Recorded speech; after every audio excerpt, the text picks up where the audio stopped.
മക്കളെ, algebraic expressions എന്ന ചാപ്റ്ററിലെ വളരെ പ്രധാനപ്പെട്ട 5 ക്വസ്റ്റ്യൻസ് നമുക്ക് പഠിച്ചാലോ? നോക്കുക. First question, what are the coefficients of y in the following expressions? Coefficients of y എന്ന് മാത്രമേ പറയുന്നുള്ളൂ, എന്ത് കോഎഫിഷ്യൻസ് എന്ന് പറയുന്നില്ല. അപ്പൊ വൈന്റെ കൂടെയുള്ള എല്ലോ നമ്മൾ എഴുതണം. അപ്പൊ ഫസ്റ്റ് വണ്ണിലാണെങ്കിൽ ഇവിടെ വൈന്റെ കൂടെയുള്ള ആരാ? ഒരു -3 ആണ്. അപ്പൊ വൈന്റെ കോഎഫിഷ്യന്റ് -3 ആണ്. നെക്സ്റ്റ് വണ്ണിലാണെങ്കിൽ 8 പ്ലസ് y സെറ്റിലാണെങ്കിൽ വൈന്റെ കൂടെയുള്ളത് ഒരു z ആണ്. നെക്സ്റ്റ് വൺ അടുത്തതിൽ വൈന്റെ കൂടെയുള്ള ആരാ? y set square plus 5. അപ്പൊ വൈന്റെ കൂടെയുള്ളത് സെറ്റ് സ്ക്വയർ ആണ്. അത് അഥവാ വൈന് എന്തുകൊണ്ടാണോ മൾട്ടിപ്ലൈ ചെയ്തിട്ടുള്ളത് അതാണ് കോഎഫിഷ്യന്റ്. ഓക്കെ. പിന്നെ എം വൈ പ്ലസ് എമ്മിലോ വൈന് കൂടുള്ളത് എം ആണ്.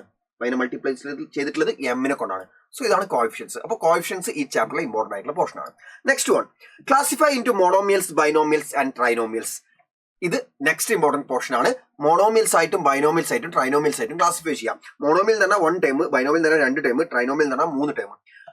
ഫസ്റ്റ് വണ്ണില് 2 ടേം ഉള്ളത്, 1 2 4y -7z 2 ടേം ഉണ്ട്. So that is binomial. Second വണ്ണിൽ y സ്ക്വയർ ഒറ്റ ടേം ഉള്ളൂ, that is monomial. Third one ആണെങ്കിൽ x plus y minus X Y, X ഒരു ടേം, y അടുത്ത ടേം, മൈനസ് എക്സ് വൈ അടുത്ത term, 3 term. So trinomial. Next one fourth one 100 ആണ്. 100 എന്ന് പറഞ്ഞാൽ മോണോമിയൽ ആണ്, ഒറ്റ ടേമേ ഉള്ളൂ. Next one fifth one A B minus A B ഒരു ടേം, മൈനസ് എ അടുത്ത ടേം, മൈനസ് ബി അടുത്ത ടേം, 3 ടേം, ട്രൈനോമിയൽ. അടുത്തത് 5 - 3t, 5 ഒരു ടേം, മൈനസ് 3t അടുത്ത ടേം, ബൈനോമിയൽ 2 ടേം. ആറാമത്തെ നോക്കുകയാണെങ്കിൽ 4p²q ഒരു ടേം ആണ്, മൈനസ് 4pq² അടുത്ത ടേം ആണ്, 2 ടേം, ബൈനോമിയൽ. അടുത്തത് 7mn. നിങ്ങൾ 7 ഉണ്ട്, m ഉണ്ട്, n ഉണ്ട് വിചാരിക്കും. അങ്ങനെയല്ല, നമ്മൾ പ്ലസ് സൈൻ ഇട്ടിട്ട് മാറ്റി എഴുതുന്നത്, അല്ലെങ്കിൽ പ്ലസ് സൈനോ മൈനസ് സൈനോ വന്നാൽ മാത്രമേ നമ്മൾ ടേംസ് ആയിട്ട് കൺസിഡർ ചെയ്യുള്ളൂ. ഇവിടെ എന്താ 7mn ആണ്, അതൊരൊറ്റ ടൈം ആണ്, that is monomial. Next one z² -3z 8, z² ഒരു ടൈം, -3z അടുത്ത ടൈം, 8 അടുത്ത ടൈം, 3 ടൈം, ട്രൈനോമിയൽ. അടുത്തത് a² plus b², 2 time, binomial. അടുത്തത് z² plus z, 2 time, binomial. അടുത്തത് 1 പ്ലസ് x² 3 ടൈംസ് ഉണ്ട്. So trinomial. That's all. Binomial, monomial, trinomial, ഇത്രയും നമ്മൾ പഠിച്ചു. Next one, if p = -2 find the value of. പിന്റെ value -2 ആണെങ്കിൽ ഈ സാധനത്തിന്റെ വാല്യൂ നമ്മൾ കണ്ടുപിടിക്കണം. സിമ്പിൾ ആണ്. എന്ത് ചെയ്യുക? പിക്ക് പകരം -2 കൊടുക്കുക ഈ ക്വസ്റ്റ്യനിൽ. അപ്പൊ നമ്മൾ എന്താ ചെയ്യാം? -2 ഇൻറ്റു p³ അല്ലെ, പിക്ക് പകരമാണ് -2. അപ്പൊ -2 ഹോൾ ക്യൂബ് ബ്രാക്കറ്റ് ഇട്ടിട്ട് വേണം ക്യൂബ് കൊടുക്കാൻ. -2 ഇൻറ്റു p³ പകരം പിക്ക് പകരം p³ പിക്ക് പകരം -2 കൊടുത്തു, -2 whole cube, minus 3 into p². p² എന്ന് പറഞ്ഞാൽ എത്രയാ? -2ന്റെ whole square, plus 4 into p അല്ലേ, 4 ഇൻറ്റു p എന്ന് പറഞ്ഞാൽ എത്രയാ? -2 പ്ലസ് 7 വരും. ഇനി നോക്കിക്കോ, -2 ഇൻറ്റു -2 ഹോൾ ക്യൂബ് എത്രയാ? -2 ഹോൾ ക്യൂബ്. നെഗറ്റീവ് നമ്പറിന്റെ പവർ ആയിട്ട് ഓഡ് നമ്പർ ആണ് വരുന്നതെങ്കിൽ, ആൻസർ എപ്പോഴും നെഗറ്റീവ് ആയിരിക്കും. അപ്പൊ മൈനസ് ഇട്ടു. നെഗറ്റീവ് നമ്പറിന്റെ പവർ ആയിട്ട് ഓഡ് നമ്പർ ആണ് വരുന്നത്, ആൻസർ എപ്പോഴും നെഗറ്റീവ് ആയിരിക്കും. ഇനി ഈവൻ നമ്പർ ആണെങ്കിൽ ആൻസർ എപ്പോഴും പോസിറ്റീവ് ആയിരിക്കും. ഓക്കെ, ഇപ്പൊ നെഗറ്റീവ് ഇട്ടു. പിന്നെ 2³ എത്രയാ? 2 2 4 2 8 എഴുതി.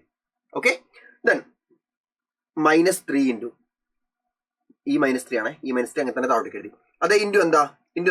-2 ഹോൾ സ്ക്വയർ. ഞാൻ പറഞ്ഞു നെഗറ്റീവ് നമ്പറിന്റെ പവർ ആയിട്ട് ഇവൻ നമ്പർ വന്നാൽ ആൻസർ പോസിറ്റീവ് ആണ്. പിന്നെ 2ന്റെ സ്ക്വയർ 4. പിന്നെ പ്ലസ് 4 ഇൻറ്റു -2 എത്രയാ? Plus 4 into -2 that is -8. Plus last ഉണ്ട് ഒരു 7 ഉണ്ട്. സോ എന്ത് വന്നു? -2 ഇൻറ്റു -8 എത്ര വന്നു? മൈനസ് ഇൻറ്റു മൈനസ് പ്ലസ് ആയി. 2 ഇൻറ്റു 8 2 16. -3 ഇൻറ്റു 4 എത്രയാ? -12. പിന്നെ -8, പിന്നെ പ്ലസ് 7. ഓക്കെ, എത്ര വരും നോക്ക്? 16 - 12 4. 4 - 8 4 - 8 നെഗറ്റീവിലോട്ടേക്ക് പോകണം. -4 -4 പ്ലസ് 7 അഥവാ 7 - 4 ദാറ്റ് ഈസ് 3 എന്ന് കിട്ടിയ answer. Next one, if a = b, a = 2, b = -2 find the value of a² plus ab plus b². Simple ആണ്. a² എന്ന് പറഞ്ഞാൽ 2ന്റെ square, that is 4, plus a into b എന്ന് പറഞ്ഞാൽ 2 ഇൻറ്റു -2. 2 ഇൻറ്റു -2 എത്രയാ? 2 ഇൻറ്റു -2 എത്രയാ? -4, പ്ലസ് b² എന്ന് പറഞ്ഞാൽ -2ന്റെ സ്ക്വയറാ. -2ന്റെ സ്ക്വയർ എന്ന് പറഞ്ഞാൽ -2 ഹോൾ സ്ക്വയറാ. മൈനസ് നെഗറ്റീവ് നമ്പറിന്റെ പവർ ഇവൻ നമ്പർ വന്നാൽ ആൻസർ പോസിറ്റീവ് ആണ്. ആൻഡ് 2ന്റെ സ്ക്വയർ 4, പോസിറ്റീവ് 4. ഓക്കെ, ഇതിൽ 4 ഈ പ്ലസും മൈനസും കൂടെ മൈനസ് ആയിട്ട് മാറും. അപ്പൊ 4 - 4 ലാസ്റ്റ് ഉണ്ട് ഒരു പ്ലസ് 4 ഉണ്ട്. അപ്പൊ 4 - 4 0 ആണ്. ലാസ്റ്റിലെ +4 വരുമ്പോൾ +4 മാത്രം ആൻസർ വരും. Okay, next one, what should be the value of a if value of 2x² plus x minus a equal to 5 when x = 0. ഇതിന്റെ അകത്ത് എക്സിന് പകരം 0 കൊടുക്കുന്ന സമയത്ത് അപ്പൊ എന്താ സംഭവിക്കുക? ഇതിന്റെ അകത്ത് നിങ്ങൾ എക്സിന് പകരം 0 കൊടുക്കുക, 2 ഇൻറ്റു സീറോന്റെ സ്ക്വയർ പ്ലസ് എന്താ പ്ലസ് 0 എക്സ് അല്ലേ പ്ലസ് എക്സ് അല്ലേ പ്ലസ് എക്സ് അല്ലേ പ്ലസ് എക്സ് എന്ന് പറയുമ്പോൾ plus 0 minus A equal to എത്ര എന്നാ പറഞ്ഞത് 5 എന്നാ പറഞ്ഞത്. സി എക്സിന് പകരം 0 കൊടുക്കുമ്പോൾ ഇതിന്റെ വാല്യൂ എന്തിന് ഈക്വൽ ആവും 5ന് ഈക്വൽ ആവും. അപ്പോൾ എക്സിന് പകരം 0 കൊടുക്കുക. അപ്പോൾ ഇത് 0 ആയി പോകും, ഇത് 0 ആയി പോകും. അപ്പൊ എന്താ 2 ഇൻറ്റു 0 സ്ക്വയർ 0 ആയി പോയി. അടുത്തതും 0 ആണെങ്കിൽ 0 എഴുതേണ്ട ആവശ്യമില്ലല്ലോ. 0 ആയി പോകുന്നത് നമ്മൾ എഴുതേണ്ട ആവശ്യമില്ല. ഇത് 0 ആയി പോയി പോട്ടെ, ഇത് 0 ആയി പോയി പോട്ടെ.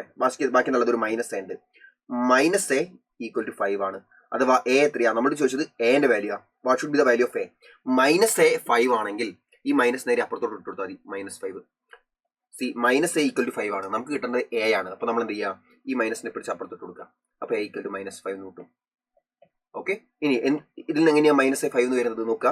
മൈനസ് എന്ന് പറയുമ്പോൾ ഇവിടെ മൈനസ് കൊടുക്കുമ്പോൾ അപ്പുറത്ത് മൈനസ് കൊടുക്കണം. അപ്പം അപ്പുറത്ത് മൈനസ് കൂടെ പ്ലസ് ആവും. അങ്ങനെയാണ് +5 കിട്ടുന്നത് -a എന്ന് പറഞ്ഞാൽ.